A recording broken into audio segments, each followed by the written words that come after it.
There comes a moment in life when everything feels like an illusion. The successes you once craved no longer satisfy you. The identities you built, student, worker, friend, child, start to feel like mere labels, not reflections of your deepest self.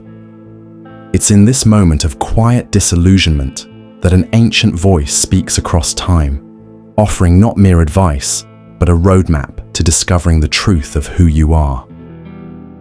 Over 5,000 years ago, in the middle of a battlefield, a warrior named Arjuna faced a crisis, not just of war, but of identity. He stood paralyzed, unable to fight, not because he feared death, but because he no longer understood his purpose. In response, the divine charioteer Krishna revealed to him one of the greatest spiritual dialogues in human history, the Bhagavad Gita. The Gita is more than a scripture. It is a mirror that reflects the deepest parts of your soul. If you've ever felt lost, trapped in your own mind, or disconnected from something greater, then perhaps what you need is not a new goal, but a new understanding of the self. Let's explore the timeless lessons of the Bhagavad Gita, guiding you toward clarity, inner peace, and the rediscovery of your true self. 1. The false self versus the eternal self. Who are you really? Most people live their entire lives identifying with the wrong self. They define themselves by their name, job, nationality, or even their emotions. But the Bhagavad Gita makes a powerful statement. You are not this body. You are not this mind. You are the eternal self. You are not this body. You are not this mind. You are the eternal self. Krishna teaches Arjuna that the soul, Atman, is eternal, while everything we attach ourselves to, our status, possessions, even our thoughts, is temporary. The more we identify with the fleeting aspects of existence, the more we suffer. Practical reflection. Observe your mind. You experience thoughts, but you are not your thoughts. Observe your body. It changes, but something within you remains constant. Detach from labels. Every label is a limitation. You are beyond definition.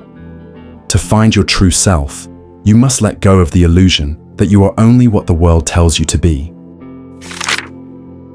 2. The battlefield of the mind, mastering inner conflict. The Bhagavad Gita is set on a literal battlefield, but the true war is internal.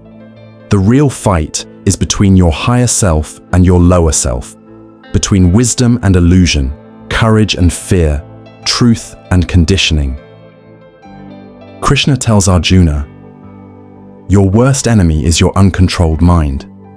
Your greatest friend is your disciplined mind. Most of our struggles are not with the external world, but with our own thoughts, desires, and fears. The mind, when undisciplined, creates suffering by clinging to the past, fearing the future, and resisting the present. Practical reflection.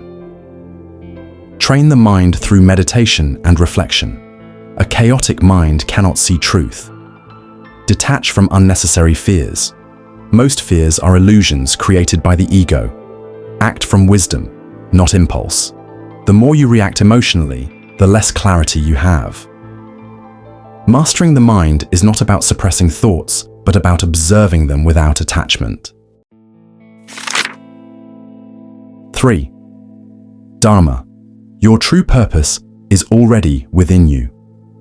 One of the greatest lessons of the Bhagavad Gita is Dharma, your divine purpose.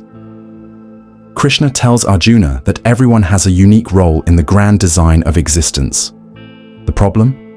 Most people abandon their true path out of fear, doubt, or comparison. It is better to live your own destiny imperfectly than to live an imitation of someone else's life perfectly. This means that your soul already knows its purpose. The more you try to be someone else, the more lost you become. Practical reflection. What are you naturally drawn to? Passion is often a whisper from your higher self. Stop comparing your path to others. Your Dharma is uniquely yours. Have the courage to walk your path even when it's uncertain. By following your Dharma, you don't just find yourself, you create a life of meaning. 4. Detachment, the art of being in the world, but not of it. Most suffering comes from attachment. Attachment to outcomes, people, and control. The Bhagavad Gita teaches, perform your duty, but do not be attached to the results. This means that while we should give our best effort in life, our peace should not depend on whether we succeed or fail. Practical reflection. Do the work, but surrender the outcome. Life unfolds as it must. Let go of the need to control. The more you force things, the more resistance you create. Happiness is found in the process, not the result. True self-discovery happens when you learn to live fully without clinging to external validation. 5. Surrender to the higher self, the ultimate freedom. At the heart of the Bhagavad Gita lies a profound truth. The ego resists surrender, but the soul longs for it. Krishna tells Arjuna, abandon all doubts and surrender to the divine. In surrender, you will find freedom. Surrender is not weakness. It is the ultimate act of trust. It means recognizing that you are part of something far greater than your limited self. When you surrender to the higher intelligence of life, you move with flow, not resistance. Practical reflection. Surrender is not giving up. It is giving in to the wisdom of existence. Trust that life is unfolding exactly as it should. The more you resist, the more you suffer. The more you surrender, the more you align with truth. The final step in discovering your true self is realizing that you were never lost. You simply needed to remember. The Bhagavad Gita does not give you new information. It awakens the truth already within you. To find your true self, you must detach from the false self, ego, labels, and conditioning. Master the battlefield of the mind. Discipline thoughts. Release fear. Follow your Dharma, your unique path without comparison. Detach from external outcomes. Act, but let go of control. Surrender to the higher intelligence. Trust in life's unfolding. When you align with these truths, life stops feeling like a struggle. Instead, it becomes a harmonious dance with existence. This is the path the Bhagavad Gita offers, not just knowledge, but transformation. Now the real question is, are you ready to walk it?